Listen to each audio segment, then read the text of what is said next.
the Old Weeb, and today we're going to talk about something about myself and the fact that I play Magic the Gathering among other card games. And what I'm here to talk today about is there's such a problem in a discourse, cognitive dissonance if you want to say, when it comes to regular Magic players and Commander players. Commander being the most popular format right now, and one of the reasons Magic's blowing up the last 3 or 4 years to the pandemic.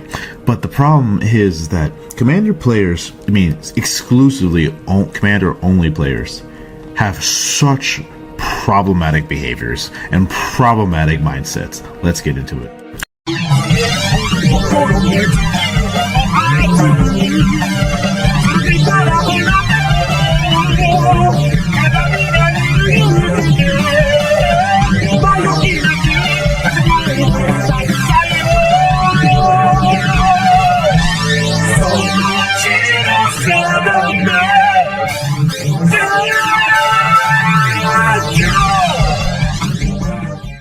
Now, in relation to that, most people say, what is the problems with Commander?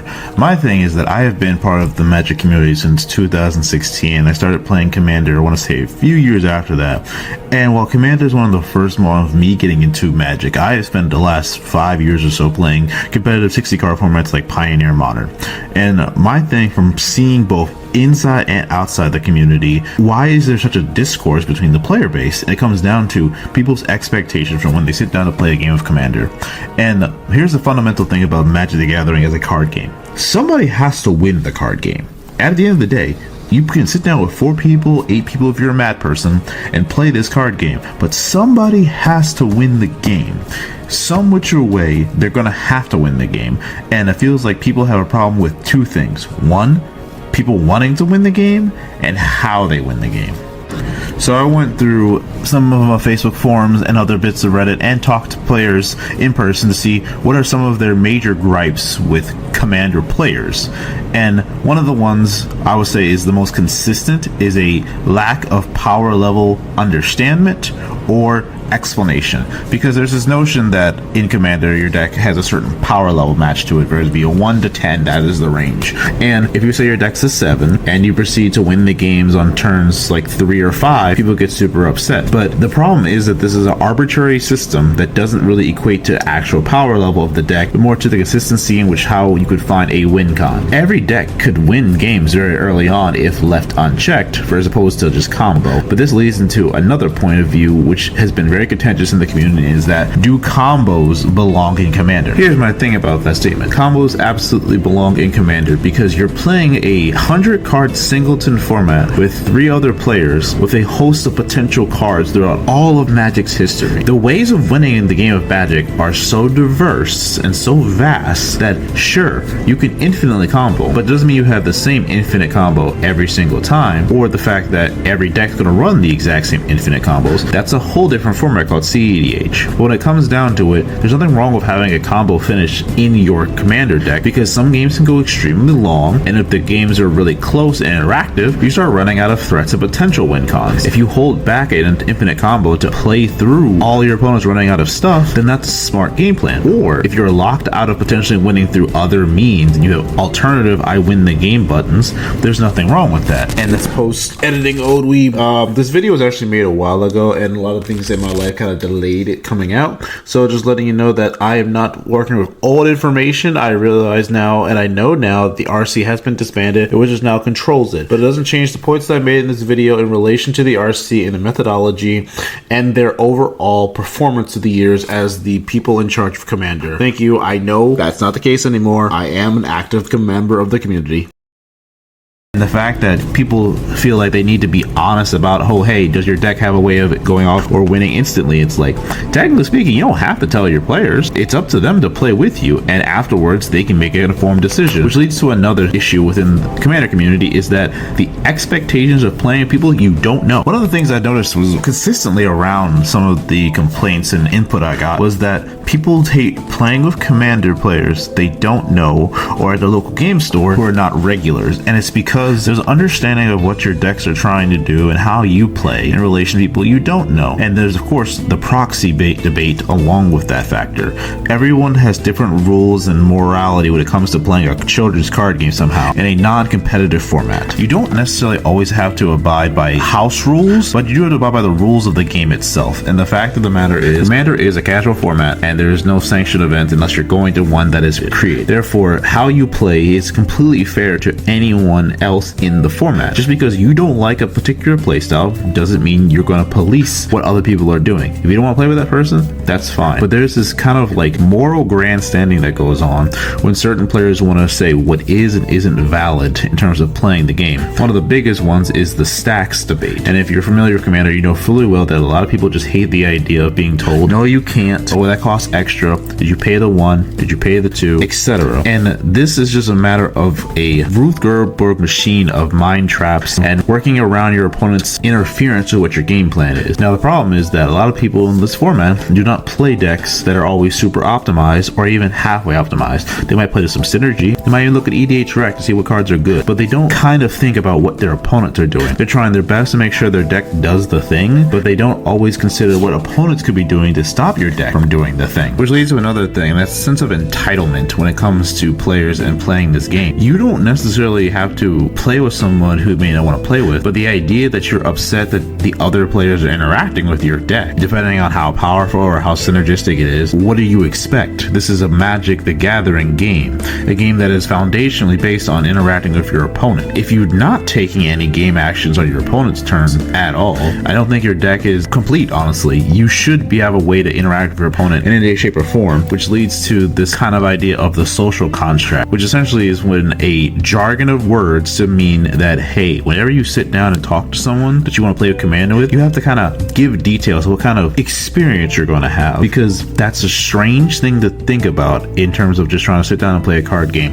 I have to give you kind of like a small 30 to 20 minute TED talk about my philosophies for a card game in a non-competitive format. That's just something that players seem to have crossing feelings about, is that they shouldn't have to do that. We should be able to just sit down and play a card game because that's what we came here to do. And if you don't want to play with the specific deck that I'm playing, that's cool. I'm not going to make you play with me, but I think it's crazy that players will get vilified for what they're playing and then kind of be defended if you're like, oh, I'm playing jank or I'm not playing infinite combos. It's like suddenly a badge of honor to kind of demean and demote certain play styles and players for the sake of some ambiguous morality. What else the thing I've noticed is that a lot of people have given the answer that they find that everything becoming Commanderified is also a problem, in that certain modern sets and other standard sets have been kind of slothed with certain cards that are currently built with Commander in mind and therefore have an impact on older formats and also competitive formats, despite these cards being, quote, designed for Commander. The biggest culprit for this in the last 4 or so years was Hogak, which kind of destroyed Modern for a while, and it had to be called Hogak Summer.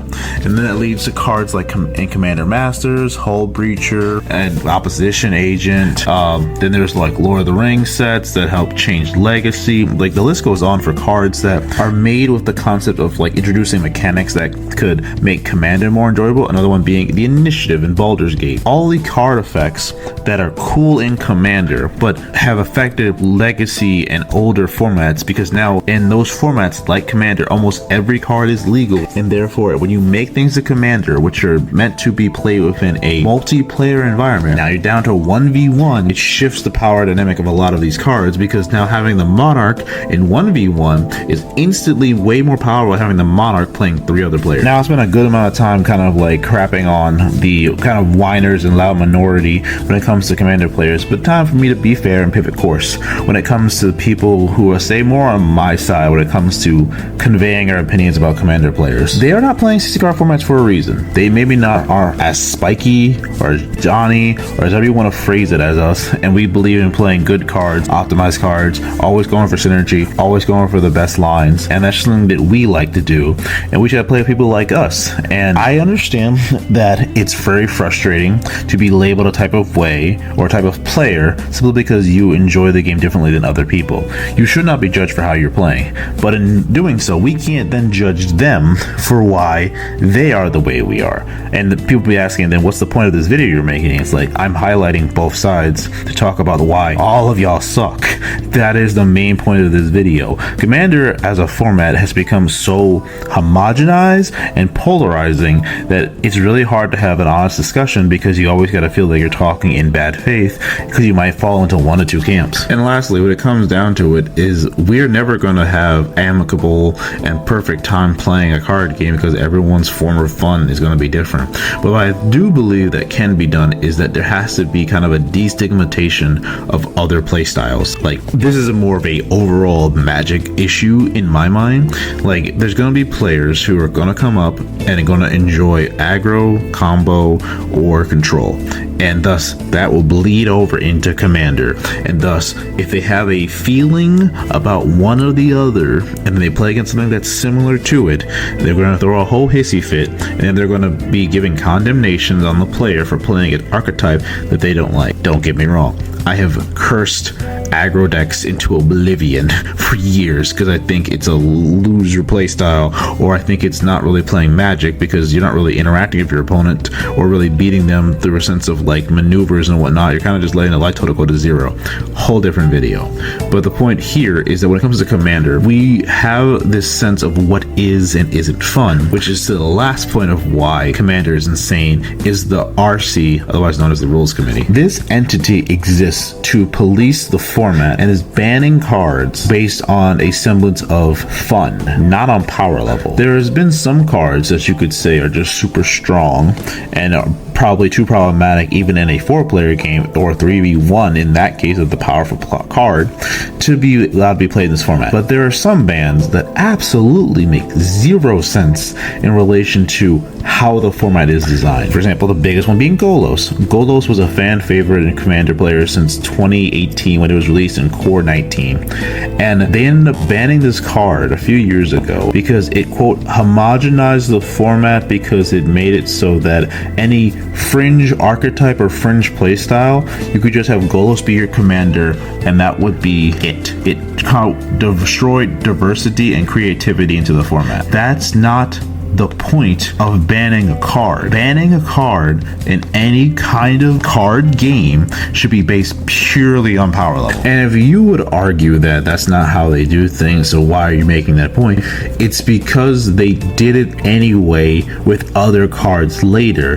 They banned Flash because of the impact it had on CEDH. They banned Hull Breacher because of the power it had with wheels. They do ban cards based on power level, or they'll ban cards out of the fact that they're a, quote, auto include with Lutri, the otter from Ikoria back in 2020, which was banned before it even was released, simply due to the fact that its companion requirement means it's an auto include in every deck that had red and blue. But there are so many cards that are an auto include in Commander that the concept of this having to be banned because it would be a auto include is a terrible argument. And that stems one of my problems with the RC and a lot of people's problems with the RCs. The lack of consistency when it comes to banning anything ever into this format, or unbanning of cards also. You have to be consistent, otherwise why do people have to listen to you? And I think the biggest problem is that RC is not run by Wizards. It's just an independent group of people who are part of the other people who created this format 10 plus years ago. And they don't really seem to have a true pulse of the community, and they only seem to make rulings based on their own personal playgroup. And therein lies another thing, is that the social contract, or aka Rule Zero, essentially allows people to disavow and disregard the rules of part of the game for the sake of a playing experience, because it's a, quote, casual format. If it is a casual format and people get to dictate how they get to have fun, why do you, as the rules committee, get to tell people what is and isn't fun? You're not making any sense. You seem like hypocrites, because if it was truly the case of we don't want to tell people how to enjoy Commander and we want to just make sure that things don't allow for absurdity, like Charizard. I don't know why Warp World isn't banned, or Scamroverse, cards that do absurd things in terms of playing with other people and are not fun. mass land destruction, the fact that you just blow up everybody else's lands. Your argument about what is and isn't fun falls flat when as soon as you aren't banning cards that are quote unfun, or you are banning cards based on power level, but at the same time you have a built-in system to just disregard the rules in the first place. What are we doing? I just want to wrap this up by saying that yes, the title is not clickbait. You all do suck. And the only thing I can say that moves Magic forward is the community. But the problem is that we have to be able to talk to each other like we're human beings and not just be viewed through the small lens of our archetypes. Every strategy is a valid strategy in the sake of Commander, and since there's no stakes in a Commander game, if you lose, cool, shuffle up, play a new game, or move on to another group. Just stop having these like grandstandiose statements about what is and isn't fun in a non-competitive environment, because at the end of the day, that's what you signed up for. You signed up to play a Commander game, and in Commander, with over 30 plus years of card experience and cards being made, 10,000 plus cards, to get mad at just a select 100 cards out of all of that seems very childish. GG, guys.